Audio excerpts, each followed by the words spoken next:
Hey there, welcome back to High Infidelity, the best channel for cheating stories.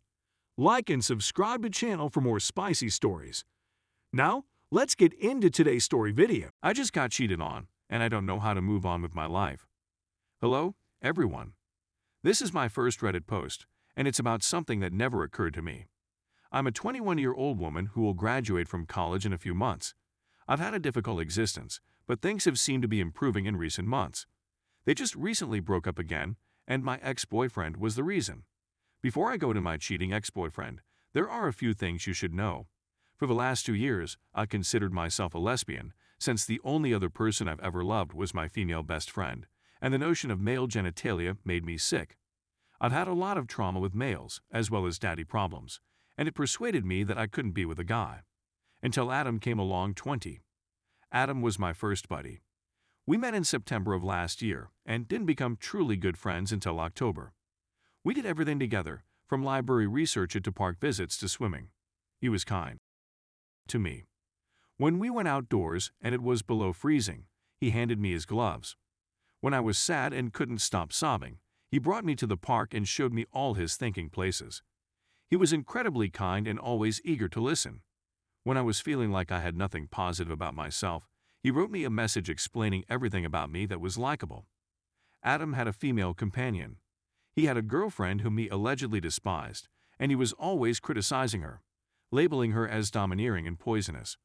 I believed him because he was such a kind person, and he even showed me text conversations that added to the credibility of the deception. When he admitted he loved me, he claimed the following day he banned his ex, and we began dating a few days later. On our first day, we went roller skating, and that was insane. I didn't believe I could fall out of love with my first love or look at a guy without feeling terrified. But he was kind, and he made me feel comfortable being myself around him. I trusted him, thought he was beautiful, and thought he was a decent man. The first month went well, even perfect. Things went wrong in the second month. Our relationship had been going swiftly, and I was catching profound emotions much too soon, but I thought we'd be together forever. He felt that way about me, the last person I'd ever love, but I didn't know it didn't apply to him. There were so many warning signals that I overlooked, such as him still having a Snapchat streak with his ex and constantly communicating to her, and him being so fatphobic that I wanted to quit eating. They did eventually find me. I discovered he was gaslighting me, emotionally abusing me, and cruelly pressuring me after speaking with some common acquaintances. He even forbade us from touching at one point because I was making too many excuses regarding S. Despite the fact that I never lied. I was going to break up with him as soon as I knew this, but the same day I made that decision, I discovered he had been on a break, if that's what it was, with his ex for the entire period of our relationship, and I was essentially his side piece. He didn't really love me, and everything good he did was an effort to keep me under his control. And everything he stated was a lie, and I'm still finding out fresh lies from him. We made plans for the future, and they were all nonsense. Edit. Since I didn't provide much background, I simply wanted to mention a couple things he's done. I ended up giving in on Jewel's stuff like head and hand asterisk BS because I was afraid he'd leave me if I wasn't physical. Second, when I challenged him about his relationship with his ex, he branded me a liar and claimed that he never stated he blocked her on Snapchat, when he did. Third, there was a time when I went to a restaurant with a friend and he got angry because I didn't invite him, due to him being fatphobic and me not wanting my friend to suffer from his prejudiced sense of humor. And he ended up going there too with a mutual friend, and he ended up ignoring me even when I said hi, texting memes to a guy who usually harassed me, and making incredibly cruel comments about my friend to our mutual friend. Fourth, he lied about girls not liking him in high school, the cause of his cancer, why his father smokes weed. Said it was for back pain, but it turns out it's for extreme, borderline abusive anger issues, and his ex being toxic.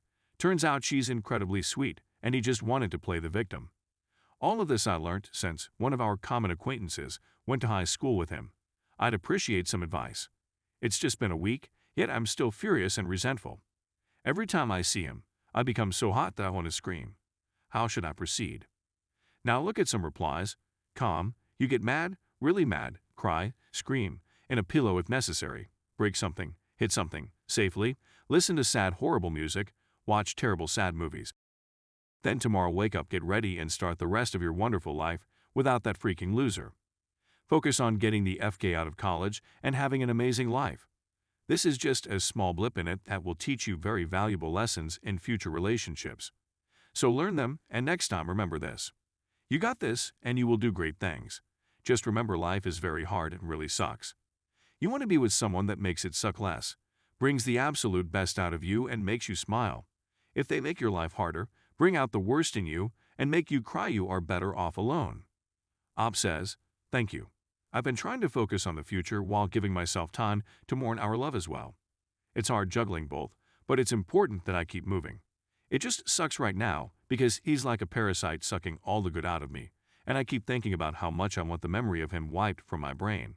I should view him as a lesson though. Yeah, it sucks this happened, but he isn't the end or the only person out there for me.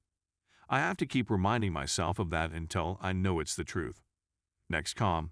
Honestly, you're too emotionally invested in this. You have to take a step back and put your emotions to the side and dissect all that he did to you. The more you can see the game he played and how you fell for it, the less you will find that you actually love him. He's a narcissist, and he saw you as a challenge. Also, he did see that you are a broken person. He knew that he could do this to you because these narcissists have a radar to find the broken people. You can make lists if it helps you to see that he was playing you. A good list the ways he made you love him and realize those were lies, then rip that list up. Then a bad list, all the ways he hurt you, lied to you, made you feel invalid, pressured you. All the ways he gaslighted you and all the cheating he did. Keep that list with you to see the real person. He may even try to be with you again. Please know he's just a sad POS that can't love anyone because he doesn't even love himself. Op says, you're so right. I'm driving myself crazy by obsessing and ruminating over this, and I really do need to stop investing so much energy into him when it's very likely he doesn't give a FK about me. The lists are a really good idea. I didn't even think about that. I plan on starting to journal, so I really might try the lists. My memory sucks, so it might just help me realize that even the good memories are tainted and he should be a piece of the past altogether. Next calm, I just think you need time to thoroughly think, sit with yourself, and pull out all of those inner feelings you got tucked away. It's good you're in therapy, and that's where you start. Don't give yourself any timeline. Don't allow yourself to let this situation be the origin of more pain or confusion. You're still understanding your duality and path in life, so just put one foot in front of the other. Apply yourself in therapy and keep any preconceived notions about what it's supposed to do for you out of sight. Enjoy each day as another step in the right direction for your happiness and future. That guy was showing his true colors. Try to find hobbies you enjoy and you can meet new people that way. Bowling, pottery, which I'm interested in, sports, etc. I'd also steer away from romantic relationships right now and focus on family, friends, and your budding career. Your first tangible step is establishing yourself in therapy with someone you mesh well with and can help you unfold your questions and issues. Good luck. Op says, thank you so much for mentioning the preconceived notions. That's something I have a bad habit of doing, and I need to go into therapy tomorrow with an open mind and heart. If I go in there thinking I'll be magically healed or end up disappointed, nothing good will come out of it. Like a self-fulfilling prophecy, haha. Next calm might seem as a weird pitch, but try to use empathy, even though it's probably hard. Try to understand why he did those things, not as an excuse for him, but for understanding the psychological function of the person. Try to envision all the reasons he acted poorly and what he lacked in situations that needed more maturity and compassion. The fastest way and the healthiest way to move on IMO is to grow a sort of pity for the person because he wasn't able to be a better person because of his unresolved issues. Realize that you are not the reason for his actions. We all have our demons we fight, and no one showed us how to manage self. Keep your head up, don't question your self-worth, and strive to be a better person each month. I wish you peace. Op says, I really like this idea a lot. I've been villainizing him, and all my friends have warned me against that because the minute you make someone a villain, you lose a part of yourself and stall your healing process. It ends up so unresolved. I appreciate you mentioning this because it's so toxic to get into a cycle of hating someone and dehumanizing them. Eventually, I gotta realize he's a person too, and he get up exponentially, but there's always a reason someone does what they do. Thanks for reading.